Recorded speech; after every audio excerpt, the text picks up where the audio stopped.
विकसित किया है। वह एक्सप्रेस हाईवे भी बनाता है और माफिया और अपराधियों को भी रगड़ता है।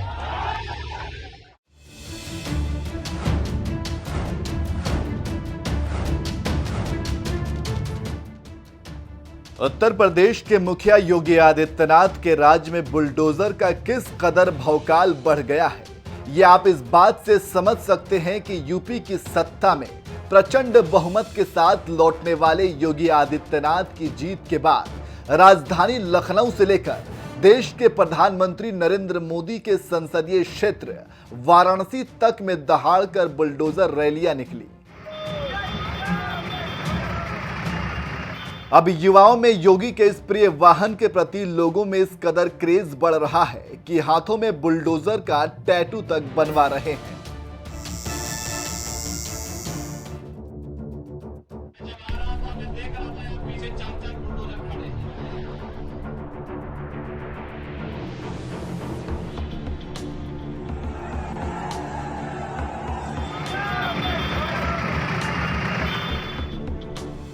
महादेव की काशी में किस कदर मोदी और योगी का जलवा है, ये आप इस बात से समझ सकते हैं कि जिले की 8 की 8 सीटें काशी वासियों ने बीजेपी की झोली में डाल दी। और फिर जिस काशी में बीजेपी का इतना भौकाल है, तो वहां भला बुलडोजर को लेकर क्रेज कैसे न रहता।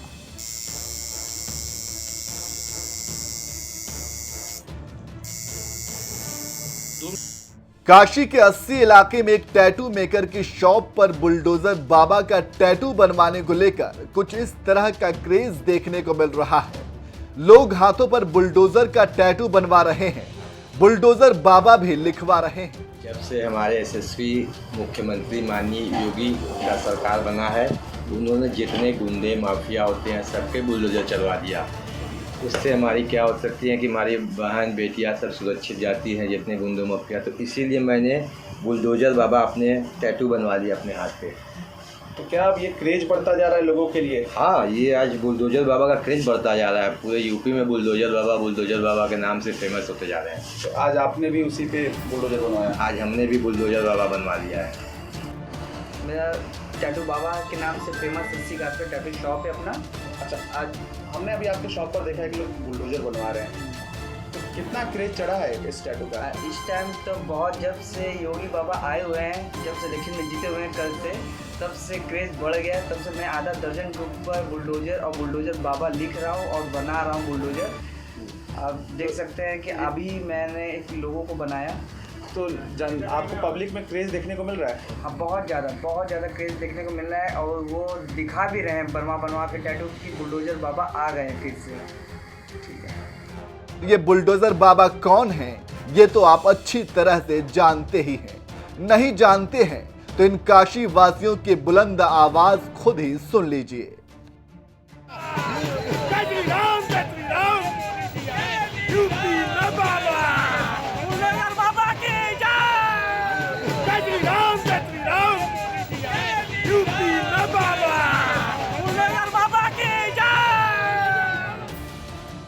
आपको बता दें कि काशी के जिस 80 क्षेत्र में लोग बुलडोजर का टैटू बनवा रहे हैं, ये वही इलाका है जहां 4 मार्च को पीएम मोदी ने रोड शो के दौरान एक दुकान पर रुककर चाय पी थी और सियासी मुद्दों पर चर्चाएं भी की थी।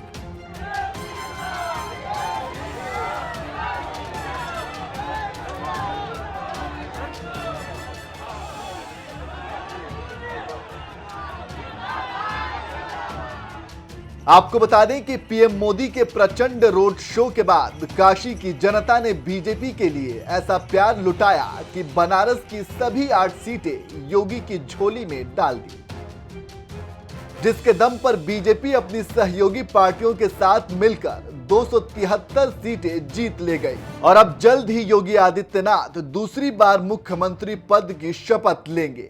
बहरहाल योगी के बुलडोजर के प्रति इतना क्रेज देखकर आपका क्या कहना है, अपनी राय हमें कमेंट कर जरूर बताएं। और साथ ही 4 राज्यों में बीजेपी की जीत के बाद पीएम मोदी ने क्या कुछ कहा, आइए आपको सुनाते हैं। साथियों, आज एक और विषय में देश के लोगों के सामने रखना चाहता हूं। ये विषय है भ्रष्टाचार के खिलाफ कार्रवाई को रोकने की साजिश। आप मुझे बताइए साथियों, क्या भ्रष्टाचार के खिलाफ कार्रवाई होनी चाहिए कि नहीं होनी चाहिए?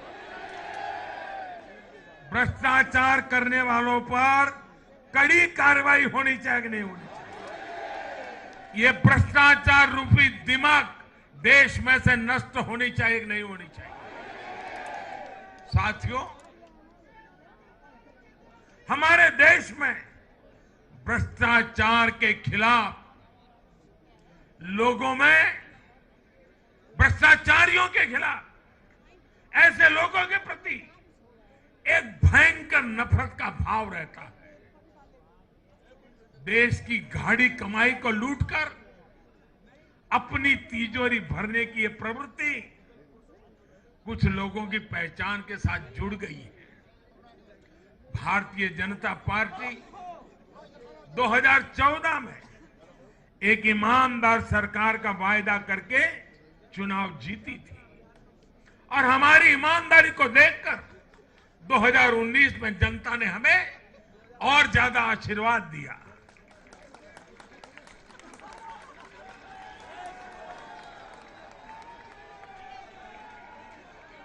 और देश हमसे अपेक्षा करता है कि मोदी जी, आपकी सरकार सिर्फ प्रामाणिक रहे इतना इनफ नहीं है। आप ही हैं, आप ही की सरकार है जो भ्रष्टाचारियों को सजा कर सकती है, उन पर कठोर से कठोर कार्रवाई कर सकती है। मुझे बताइए, जनता की इस अपेक्षा को मुझे पूरा करना चाहिए कि नहीं करना चाहिए? जनता की आशा आकांक्षा के लिए सरकार ने जिम्मेवार व्यवहार करना चाहिए कि नहीं करना चाहिए? लेकिन आज हम देख रहे हैं जो निष्पक्ष संस्थाएं, जो पूरी तरह इंडिपेंडेंट है, वे अगर भ्रष्टाचार के खिलाफ कार्रवाई करते हैं तो ये लोग और उनका पूरा इकोसिस्टम अब भ्रष्टाचारियों की रक्षा करने के लिए उन संस्थाओं को बदनाम करने के लिए मैदान में आ गए हैं।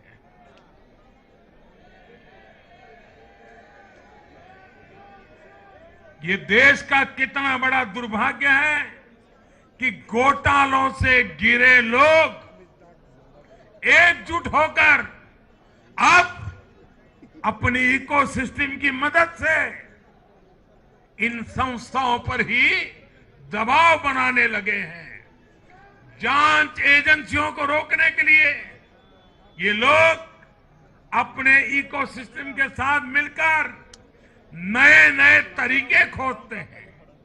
इन लोगों को देश की न्यायपालिका पर भी भरोसा नहीं है।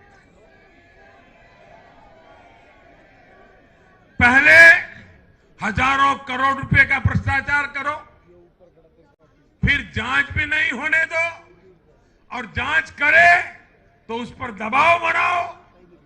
ये इन लोगों की प्रवृत्ति है। और देश के लोगों को एक और बात पर मैं ध्यान देना के लिए आकर्षित करना चाहता हूं। ये लोग किसी भ्रष्टाचारी पर कार्रवाई होते ही उसे धर्म का रंग देते हैं, प्रदेश का रंग दे देते हैं, जाति का रंग देने लगते हैं। ये नए तौर तरीके शुरू हुए हैं। किसी माफिया के खिलाफ अदालत कोई फैसला सुना देती है तो भी उसे ये लोग धर्म और जाति से जोड़ देते हैं। ऐसे में भारत के मैं सभी संप्रदायों से आग्रह करता हूं, मैं सभी जाति पे गर्व करने वाले ईमानदार लोगों से आग्रह करना चाहता हूं। उन सबको सोचना होगा कि ऐसे भ्रष्टाचारियों, ऐसे माफियाओं को अपने समाज से, अपने संप्रदाय से, अपनी जाति से दूर करने की हिम्मत करें। इससे समाज भी मजबूत होगा, संप्रदाय भी मजबूत होगा और हर व्यक्ति का भला होगा। और यूपी में हमारी विजय का एक कारण यह भी है कि वहां के लोगों ने कई दशकों से ऐसी राजनीति का बहुत नुकसान सहा है।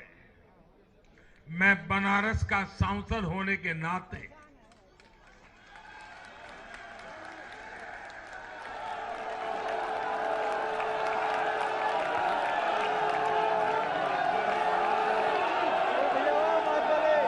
यूपी के लोगों के प्यार और आशीर्वाद ने मुझे भी यूपी वाला बना दिया।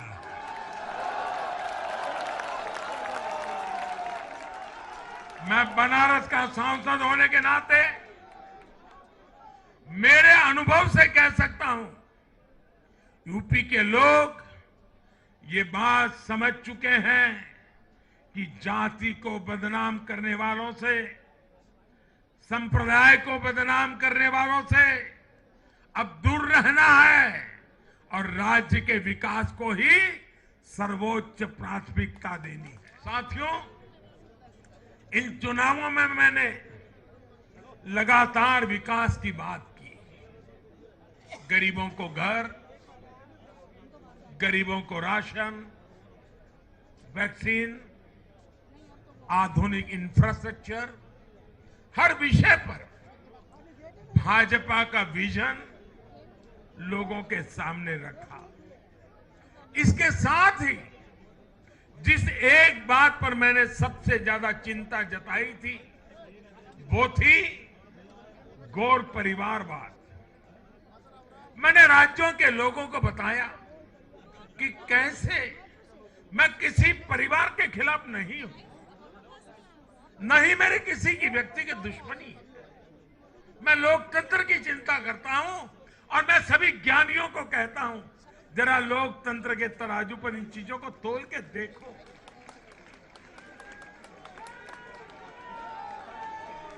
और मैंने लोगों को बताया कैसे परिवारवादी राजनीति ने उनके राज्य का कितना नुकसान किया है, राज्य को पीछे ले जा रहा है। और मुझे खुशी है कि मतदाताओं ने इस बात को समझते हुए भी इस चुनाव में अपना वोट दिया है, लोकतंत्र की ताकत को मजबूत किया। साथियों, ये लगातार बहस बहुत जरूरी है। भारत जैसे लोकतंत्र में और देश को जिस ऊंचाई पर ले जाना है उसको ध्यान में रखते हुए जिन मुद्दों को मैं उठा रहा हूं उसको निरपेक्ष भाव से बहस होना जरूरी है। भारत में परिवारवादी राजनीति का, ये मेरे शब्द लिख करके रखिए दोस्तों, एक न एक दिन ऐसा आएगा जब भारत में परिवारवादी राजनीति का सूर्यास्त ये देश के नागरिक करके रहेंगे।